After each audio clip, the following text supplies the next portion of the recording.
Hi friends, welcome to my channel. ఇందుని బలవంతంగా తన మేనల్లుడికి ఇచ్చి పెళ్లి చేయబోతున్న రేఖకి ఊహించని షాక్ ఇచ్చిన స్వరాజ్. అసలు ఇదంతా ఎలా జరగబోతుంది? నిజంగానే రేఖ ఇందుకి బలవంతంగా పెళ్లి చేయబోతుందా అనేది ఈ వీడియోలో తెలుసుకుందాం. వీడియోని చూస్తున్నారు కానీ లైక్ చేయడం లేదు. వీడియోని చూసే ముందు ఒక్క లైక్ చేయండి. కావ్యరాజు ఫోటోలని ఇందు అయితే తీసుకువచ్చి ఇక హాల్లో అయితే పెడుతుంది. అలా హాల్లో పెట్టిన తర్వాత అది చూసిన రేఖ కోపంతో రగిలిపోతూ ఇక ఆ ఫోటోని వెంటనే పగలగొట్టబోతూ ఉండగా అప్పుడే ఇక ఇందు అయితే, మా అమ్మ నాన్న ఫోటోని పగలగొట్టావంటే మాత్రం ఊరుకోను. ఇన్ని రోజులు నువ్వు మా పట్ల ఎంత దుర్మార్గంగా కూడా ప్రవర్తించినా ఏ రోజు కూడా నీ మీద నేను కోపాన్ని చూపించలేదు. కానీ ఇన్ని సంవత్సరాలకి మా అమ్మ నాన్న ఫోటో నాకు దొరికింది. మా వాళ్ళ జ్ఞాపకాలు ఏమీ కూడా ఇంట్లో లేకూడదని నువ్వు స్టోర్ రూమ్లో ఈ ఫోటోని పడేశావు. కానీ ఆ స్టోర్ రూమ్లో ఉన్న ఫోటో నాకు ఇప్పుడు దొరికింది. మా అమ్మ నాన్న ఇక్కడ ఈ హాల్లోనే ఉండాలి. నువ్వు ఆ ఫోటోని పగలగొట్టావంటే మాత్రం ఊరుకునే ప్రసక్తే లేదు అని అంటూ ఉంటుంది ఇందు. ఇక ఇందు అన్న మాటలకి అప్పుడే ఇక ఏంటే ఇప్పుడు వరకు కూడా ఇన్ని సంవత్సరాలు కుక్కిన పేన్లా పడున్నారు కదా, సడన్గా నీలో ఇంత ధైర్యం ఎక్కడి నుంచి వచ్చింది అని అంటూ ఉంటుంది రేఖ. అలా అన్న తర్వాత ధైర్యం ఎందుకు వచ్చిందో ఎలా వచ్చిందో మొత్తం ముందు ముందు నీకే తెలుస్తుంది. నువ్వు మాత్రం అక్కడ ఫోటోని బద్దలు కొడితే మాత్రం ఊరుకునే ప్రసక్తే లేదు. ఆ తర్వాత నీకు ఎలాంటి బుద్ధి చెప్తానో చూడు అని అంటూ ఉంటుంది. అంటూ రేఖ చేతిలో ఉన్న ఫోటోని లాగేసుకుంటుంది. అప్పుడే ఇక రేఖ అయితే, నీకింత ధైర్యం ఎక్కడి నుంచి వచ్చింది? మీ అమ్మా నాన్న ఫోటోని చూస్తేనే నన్ను ఎదిరించాలనే అంత ధైర్యం నీకు వచ్చేసిందా అని అడుగుతూ ఉంటుంది రేఖ. ఇన్ని సంవత్సరాల తర్వాత వీళ్ళ ఫోటో నా చేతికి వచ్చిందంటే వీళ్ళు నాకు మంచి చేయాలని, మంచి జరుగుతుందని సంకేతం తెలియడానికి నాకు కళ్ళెదురికి వచ్చారు. నాకు ఏదో మంచి జరగబోతుంది. ఆ మంచి ఏంటన్నది ఖచ్చితంగా ముందు ముందు నీకే తెలుస్తుంది. నీ పతనం మొదలైంది రేఖ. ఇన్ని సంవత్సరాలు మేము అనుభవిస్తున్న బాధలకి సమాధానం దొరకబోతుంది. మా అమ్మ నాన్న ఫోటో మీద చెయ్యి వేస్తే ఊరుకునే ప్రసక్తే లేదు అని వార్నింగ్ అయితే ఇస్తుంది. అప్పుడే ఇక రేఖ ఇందుని చూసి తనకి కావ్య అయితే గుర్తుకొస్తుంది. ఇదేంటి, దీన్ని చూస్తుంటే వాళ్ళ అమ్మేదో వచ్చే వార్నింగ్ ఇచ్చినట్టే ఉంది. నాకు ఎప్పుడూ లేనిది ఇలాగ దీన్ని చూస్తుంటే ఇప్పుడు ఎందుకు అంత టెన్షన్ వస్తుంది అని రేఖ అయితే మనసులో అనుకుంటూ ఉంటుంది. రేఖ అలా మనసులో అనుకుంటూ ఉండగా ఇంతలో ఇక ఇంటి లాయర్ అయితే వస్తాడు. ఇక లాయర్ రావడంతో అప్పుడే రేఖ అయితే, ఇదేంటి లాయర్ వస్తున్నాడు అని అనుకుంటూ ఉంటుంది. అప్పుడే నమస్కారం అపర్ణ గారు, సుభాష్ గారు అని అంటూ ఉంటాడు. ఈ పరిస్థితిలో మిమ్మల్ని చూడ్చాడాలని వస్తుందని ఎప్పుడు కూడా అనుకోలేదు సుభాష్ గారు. ఎప్పుడు పిల్లా పాపలతో సంతోషంగా అందరి మధ్య నవ్వులతో ఉమ్మడి కుటుంబం ఎంతో సరదాగా ఉండేది. దుగ్గిరాల కుటుంబానికి వస్తే ఎంతో సంతోషంగా అనిపించేది. అలాంటిది ఈరోజు ఈ ఇంట్లోకి అడుగు పెడుతూ ఉంటే నా మనసు ఎందుకో ఎంతో బాధని, ఆవేదనని చూసింది సుభాష్ గారు అని అంటూ ఉంటాడు లాయర్. అప్పుడే విధిరాతని ఎవరు తప్పించలేరు కదండి. ఇలా వచ్చారేంటి లాయర్ గారు, మిమ్మల్ని చూసి కూడా చాలా సంవత్సరాలు అయ్యింది అని అంటూ ఉంటే, అవునండి మీకు ఒక విషయం చెప్పాలనే వచ్చాను అని అంటూ ఉంటాడు లాయర్ అయితే. అప్పుడే రేఖ, ఏ విషయమైనా నాతోనే చెప్పాలి అని అంటూ ఉంటుంది. అప్పుడే ఇక లాయర్ అయితే, ఈమె అని అంటూ ఉంటాడు లాయర్.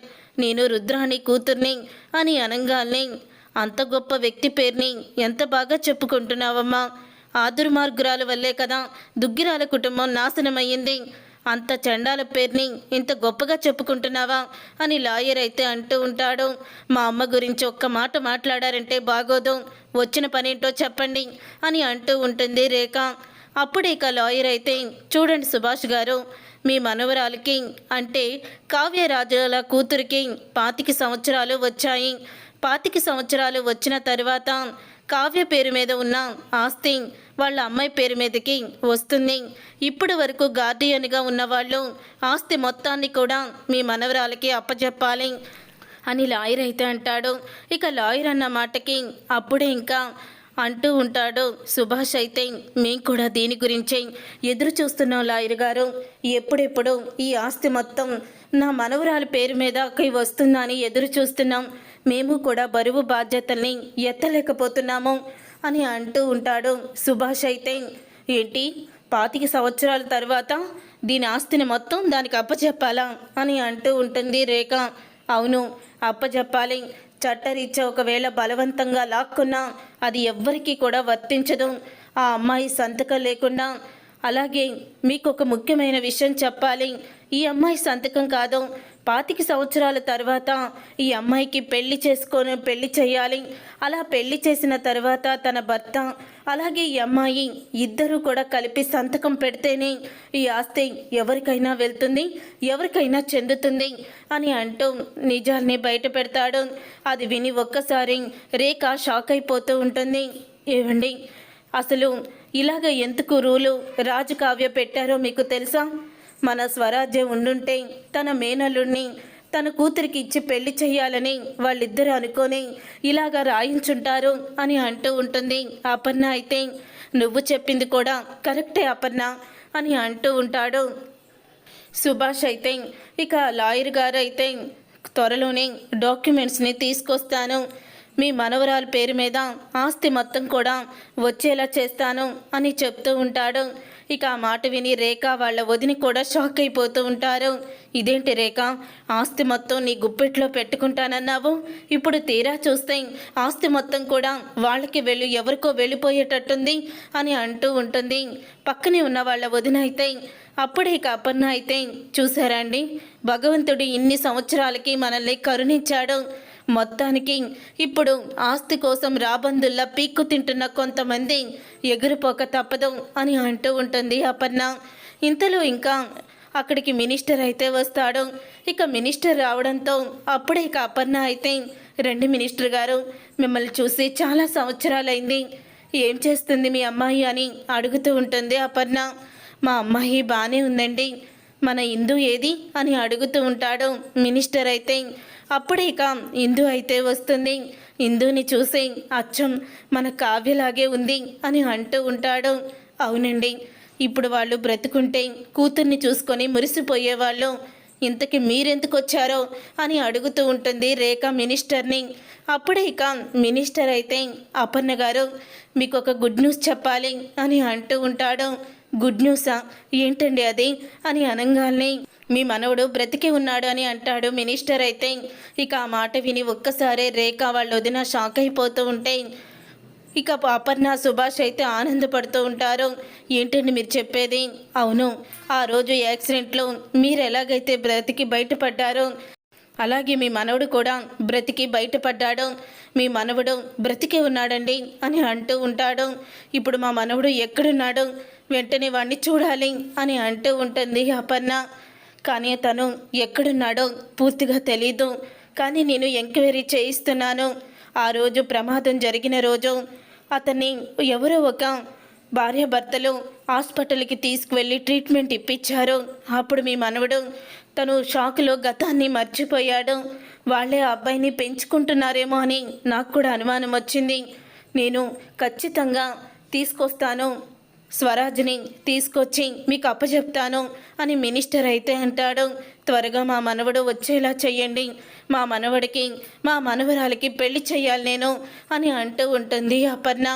అప్పుడే మినిస్టర్ అయితే, త్వరలోనే మీ మనవడిని మీ ముందు తీసుకొస్తాను అని చెప్పి మినిస్టర్ అయితే వెళ్ళిపోతాడు.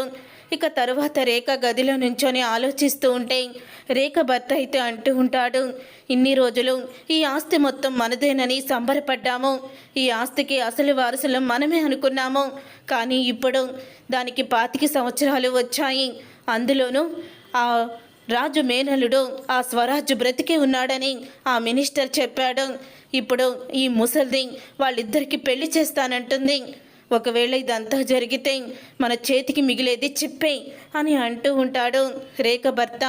ఇక అప్పుడే రేఖ భర్తతో, అంత ఈజీగా నేను ఈ ఆస్తిని ఎలా వదులుకుంటాననుకుంటున్నారో, ఈ ఆస్తిని నేను అంత ఈజీగా వదులుకోను, ఈ ఆస్తి అంతమంది, ఆ ఇందు కూడా మన చెప్పు చేతల్లోనే ఉంటుంది. రేపు దాని పుట్టినరోజు గ్రాండ్గా చేయబోతున్నాను అని అంటూ ఉంటుంది రేఖ. పుట్టినరోజుని గ్రాండ్గా చేయడమేంటి అని అనగానే చూస్తూ ఉండండి ఎలా చేస్తానో అని రేఖ అయితే చెప్తూ ఉంటుంది. రేపు నీ పుట్టినరోజు కదా ఇందో, నేను గ్రాండ్గా సెలబ్రేషన్ చేయబోతున్నాను అని అంటూ ఉంటుంది రేఖ అయితే. నాకేమీ నువ్వు చేసే గ్రాండ్ అయినా పుట్టినరోజు అవసరం లేదు అని ఇందు చెప్తూ ఉంటే, అవసరం లేకపోయినా నువ్వు రేపు అందరి ముందు నవ్వుతూ నటించాలి, లేకపోతే నేనేం చేస్తానో నాకే తెలీదు అని అంటూ ఉంటుంది రేఖ అయితే. ఒప్పుకోమ్మా, అందరికీ కూడా నీ గురించి తెలియాలి కదా అని అంటూ ఉంటుంది అపర్ణ అయితే. అవును, అందరికీ తెలియాలి కదా, తెలిసేలా చేస్తాను అని రేఖ అయితే చెప్తూ ఉంటుంది. ఇక పుట్టినరోజు అయితే గ్రాండ్గా సెలబ్రేషన్ చేస్తూ ఉంటుంది రేఖ. పుట్టినరోజుకి అందరినీ కూడా పిలుస్తుంది. నానమ్మ కావాలనే రేఖ ఏదో కుట్ర చేస్తుంది అని ఆ చందు అయితే అంటూ ఉంటే, అవునపర్ణ, ఈ రేఖ ఇంత ఘనంగా చేస్తుందంటే ఏదో కుట్ర చేయబోతుంది అని సుభాష్ కూడా అంటాడు. చూద్దామండి ఏం జరుగుతుందో అని అపర్ణ అంటూ ఉంటుంది.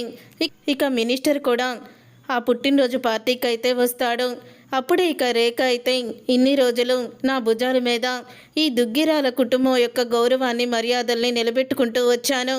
అలాగే వీళ్ళ బాధ్యతలన్నీ కూడా నేనే మోసాను. ఇందుకి 25 సంవత్సరాలు పూర్తయ్యాయి. అందుకని ఇందుకి నేను పెళ్లి చేయాలని అనుకుంటున్నాను అని ఊహించని షాక్ ఇచ్చేస్తుంది రేఖ. అది విని చందు, అపర్ణ అందరూ కూడా షాక్ అయిపోతూ ఉంటారు.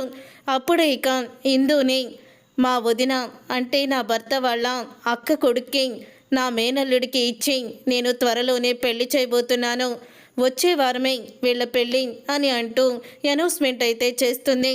అప్పుడు ఇక అపర్ణ అయితే, మాకు ఈ విషయం చెప్పలేదేంటి నువ్వు అని అడుగుతుంది అపర్ణ. నువ్వు మర్చిపోయి ఉంటావు అత్తయ్య, నీకు నేను ముందే చెప్పాను, నీకు ఈ మధ్య పెద్ద వయసు వచ్చేసరికి మతిమరుపు వచ్చినట్టుంది అని అంటూ ఉంటుంది రేఖ. అప్పుడు ఇక మినిస్టర్ అయితే, ఏంటపర్ణ గారు ఇదంతా, ఏంటి అన్యాయం అని అడుగుతూ ఉంటాడు. ఈ రేఖ ఆస్తిని కొట్టేయడానికి ఇప్పుడు ఇందుని తన మేనల్లుడికి ఇచ్చి పెళ్లి చేయాలని అనుకుంటుంది అని అంటూ ఉంటుంది అపర్ణ అయితే. చూడండి అపర్ణ గారు, ఈ పెళ్ళి జరగనివ్వకూడదు, నేను స్వరాజ్ ఎక్కడున్నాడో కనిపెట్టి తీసుకొస్తాను అని అంటూ ఉంటాడు మినిస్టర్ అయితే. ఇక రేఖని ఎదిరిస్తుంది పార్టీ అయిపోయాక ఇందు అయితే, నేను పెళ్లి చేసుకోను అని అంటూ ఉంటుంది. అలా రేఖ పెళ్లి చేసుకోను అని ఇందు అనడంతో ఒక్కసారి ఇక రేఖ అయితే గన్ను తీసి అపర్ణకి గురి పెడుతుంది. నువ్వు పెళ్లి చేసుకోకపోతే మీ నానమ్మని, మీ తాతయ్యని, నీ చెల్లిని అందరినీ కూడా చంపేస్తాను. నా మేనల్లుడు వస్తున్నాడు అమెరికా నుంచి, రేపే వాడిని పెళ్లి చేసుకో అని అంటూ ఉంటుంది రేఖ అయితే. అప్పుడే ఇక ఇందు అయితే వాళ్ళ నానమ్మ కోసం, వాళ్ళ తాతయ్య కోసం ఇక పెళ్లి చేసుకుంటానని ఒప్పేసుకుంటుంది. అప్పుడు ఇక అపర్ణ అయితే, ఎందుకమ్మా ఇలా చేశావు, ఎందుకు ఆ నీచుడిని పెళ్లి చేసుకోవాలనుకుంటున్నావు, ఆల్రెడీ ఆ నీచుడికి ఒక పెళ్ళి అయ్యింది, భార్యని వదిలేశాడు, ఇప్పుడు నిన్ను అతనికి ఇచ్చి నీ గొంతు కొయ్యాలని చూస్తుంది ఆ రేఖని వదిలిపెట్టకూడదు అని అంటూ ఉంటుంది అపర్ణ. నానమ్మ, ఆ టయ్యానికి ఆ దేవుడు ఈ పెళ్ళి ఖచ్చితంగా ఆపుతాడు, నాకు నమ్మకం ఉంది, అమ్మా నాన్న నాకు ఆశీస్సులు ఇస్తారు, ఈ పెళ్ళి జరగదు అని అంటూ ఉంటుంది ఇందు. నీకు ఏ ధైర్యంతో నువ్వు అలా చెప్తున్నావో నాకు అర్థం కావడం లేదు అని అపర్ణ అయితే అంటూ ఉంటుంది. ఏ ధైర్యంతోనా, మా అమ్మ నాన్న ఉన్నారనే ధైర్యంతోనే అని చెప్తూ ఉంటుంది ఇందు అయితే. ఇక ఇందు అలా అన్న తర్వాత ఇక ఇంతలో పక్కనే ఉన్న నందు అయితే, అక్క నీ జీవితం నాశనం చేసుకోకక్క, ఇంట్లో నుంచి మనం వెళ్ళిపోదాం, తాతయ్యని నానమ్మని తీసుకొని ఎక్కడికైనా వెళ్ళిపోదాం అని అంటూ ఉంటుంది. లేదు, మనం ఇక్కడే ఉండాలి, అమ్మా నాన్న జ్ఞాపకాలు ఇక్కడే ఉన్నాయి, మన వాళ్ళందరి జ్ఞాపకాలు వదిలేసి మనం ఎక్కడికి వెళ్తామో ఎక్కడికి వెళ్ళమో అని అంటూ ఉంటుంది ఇందు అయితే. మినిస్టర్ అయితే ఎంక్వైరీ మొదలు పెడతాడు. అప్పుడే ఇక స్వరాజ్ ఎక్కడున్నాడో మినిస్టర్కి తెలుస్తుంది. స్వయంగా స్వరాజ్ దగ్గరికి మినిస్టరే వెళ్తాడు. ఇక మినిస్టర్ వెళ్ళి, బాబురాజ్ అని అంటూ ఉంటే, నా పేరు రాజ్ కాదండి, నా పేరు సీను అని అంటూ ఉంటాడు స్వరాజ్ అయితే. అప్పుడే ఇక వాళ్ళ అమ్మా నాన్న అంటే ఎవరైతే స్వరాజ్ని పెంచారో వాళ్ళైతే, ఎవరు బాబు మీరు అని అడుగుతూ ఉంటారు. ఈ అబ్బాయి పేరు స్వరాజ్, ఈ అబ్బాయి మీకు ఎక్కడ దొరికాడు, శ్రీశైలంలోనే కదా అని అంటూ ఉంటే, అవునండి శ్రీశైలంలోనే, ఆ రోజు గాయాలతో రోడ్డు మీద పడున్నాడు, అప్పుడే హాస్పిటల్కి తీసుకువెళ్తే షాక్కి తను గతాన్ని మర్చిపోయాడని డాక్టర్లు చెప్పారు.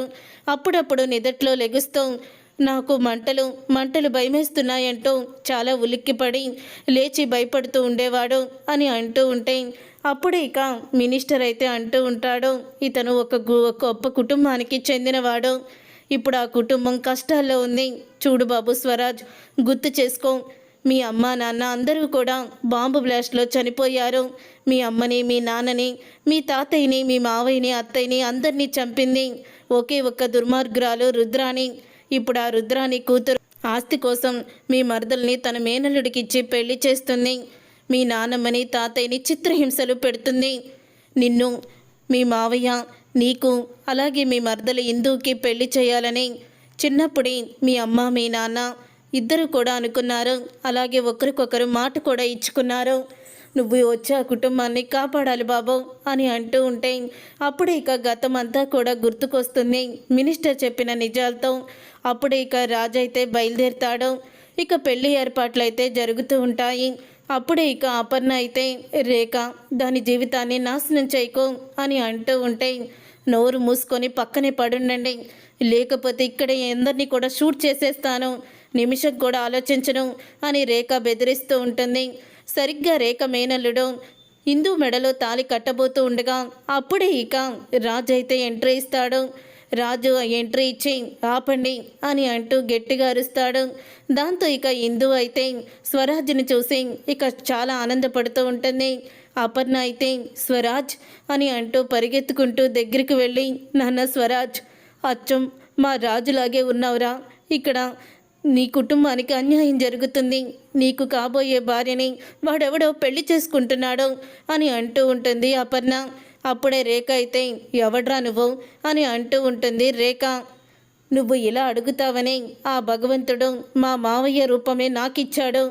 ఇంకొక్కసారి నా కుటుంబాన్ని నాశనం చెయ్యాలని, ఆస్తిని లాక్కోవాలని చూసావనుకో, ఇక్కడే నిన్ను చంపి పాతేస్తాను అని అంటూ ఉంటాడు. రాజైతే రే పైకి లెగరా అని అంటూ ఉంటే నువ్వెవర్రా నా పెళ్ళి ఆపడానికి అని రేఖ మేనల్లుడు అంటూ ఉంటాడు. అప్పుడు ఇక రేఖ మేనల్లుడిని చంప పగలగొడతాడు రాజైతే. మినిస్టర్ గారు, వీళ్ళందరినీ కూడా అరెస్ట్ చేయించండి అని మినిస్టర్నితో అయితే చెప్తాడు. అప్పుడే ఇక వాళ్ళు ఏమీ మాట్లాడలేకపోతారు. పెళ్లిపీటల మీదకి కూర్చొని ఇందు మెడలో ఇక స్వరాజ్ అయితే తాళి కడతాడు. ఇక అది చూసి రేఖ కోపంతో రగిలిపోతూ ఉంటుంది. చూసారుగా ఫ్రెండ్స్, రాబోయే కథలో ఖచ్చితంగా ఇలాగే జరగబోతుంది. మరి ఇలాగే జరగాలని మీరైతే కోరుకుంటున్నారా? అయితే వీడియోని తప్పకుండా లైక్ చేసి ఛానల్ని సబ్స్క్రైబ్ చేసుకొని పక్కనే ఉన్న గంట సింబల్పై ఆలని క్లిక్ చేయండి. అప్పుడే మేము పెట్టే ప్రతి వీడియో మీరు మిస్ కాకుండా చూసేవచ్చు.